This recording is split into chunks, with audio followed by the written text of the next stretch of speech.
네, 오늘은 더위가 한풀 꺾인다는 절기 처서입니다. 하지만 낮 동안에는 33도를 웃도는 폭염이 찾아오겠고 또 서쪽을 중심으로는 소나기가 내린다는 예보인데요. 자세한 날씨 과학기상부 유다연 캐스터와 알아보겠습니다. 어서 오세요. 안녕하세요.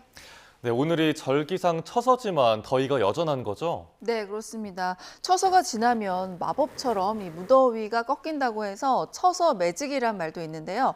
과거와 달리 여름철 날씨가 점차 변화무쌍해지면서 이제 처서 매직도 옛말이 되어가고 있습니다. 올해 처서도 절기와 무색하게 폭염이 계속됩니다. 북태평양 고기압 세력이 조금 더 확장하기 때문인데요. 먼저 지난 밤 사이 상황부터 살펴보겠습니다. 오늘 서울 아침은 꽤 선선했습니다. 아침 기온이 22.7도로 이맘때와 비슷했는데요. 반면 제주도와 부산 등 남부지방은 열대야가 나타났습니다. 현재 특보 상황도 살펴봅니다. 강원 일부와 충청에는 추가로 폭염주의보가 발표가 됐고요. 남부에서는 폭염주의보에서 경보로 발효 중입니다.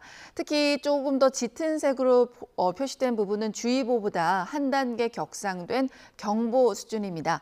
햇볕에 노출됐을 때 수십 분 이내에 피부 화상을 입을 수 있습니다. 중간중간 휴식을 취해 주시고요. 또 긴 소매나 모자, 선글라스는 물론 자외선 차단제도 꼼꼼히 발라주시길 바랍니다. 네, 비교적 선선해졌다고 해서 안심하지 말고 더위 관리 잘 해야겠습니다. 네.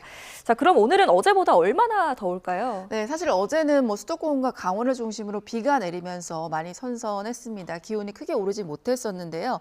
어제 서울의 낮 기온은 26.7도로 이맘때보다도 낮았습니다. 하지만 오늘 서울의 낮 기온은 33도로 찜통더위 보이겠고 광주와 전주는 35도까지 올라서 폭염 경보 수준의 더위를 보이겠습니다.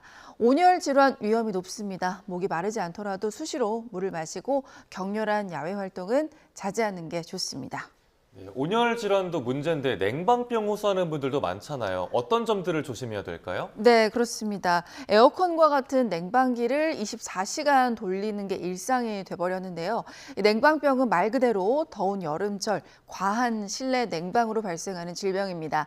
바깥 기온은 높은데 실내는 지나치게 낮은 온도라면 우리 몸이 쉽게 적응하지 못해서 감기 증상이 나타날 수 있습니다. 가장 중요한 건 실내외 온도차를 줄이는 겁니다. 실내외 온도차가 5도를 넘지 않도록 하고 여름철 적정 실내 온도인 24도에서 26도를 준수하는 게 좋습니다.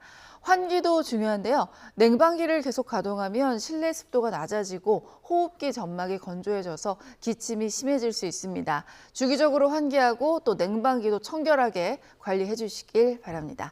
충분한 수분 섭취도 냉방병 예방에 도움이 되는데요. 하지만 덥다고 찬 음료를 마시면 오히려 독이 될 수 있습니다. 따뜻한 음료와 겉옷으로 체온 유지에 신경을 써주시고 꾸준한 운동과 규칙적인 생활로 면역력을 키워야 합니다. 네, 잘 알고 있지만 쉽지 않은 부분이기도 하네요.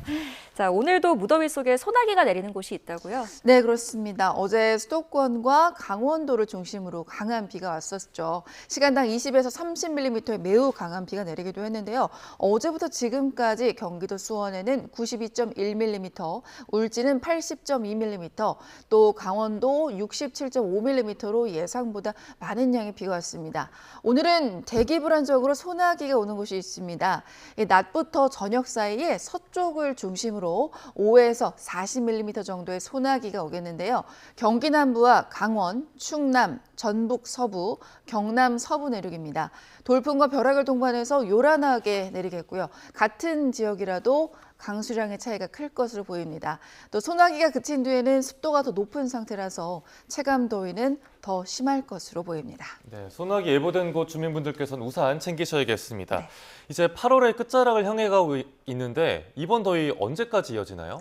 네, 처서가 지나도 이제 더위는 식을 줄 모르겠습니다. 이번 주에도 열대야와 또 늦더위가 이어지겠는데요. 자세한 날씨는 그래픽으로 한번 살펴보시죠. 보통 이맘때 서울 아침 기온이 22도, 낮 기온이 30도 정도인데요. 이번 주에 서울을 기준으로 아침 기온은 25도 선으로 열대야가 나타나겠고 또 낮 기온도 33도 안팎으로 체감 온도는 이보다 더 높을 것으로 보입니다.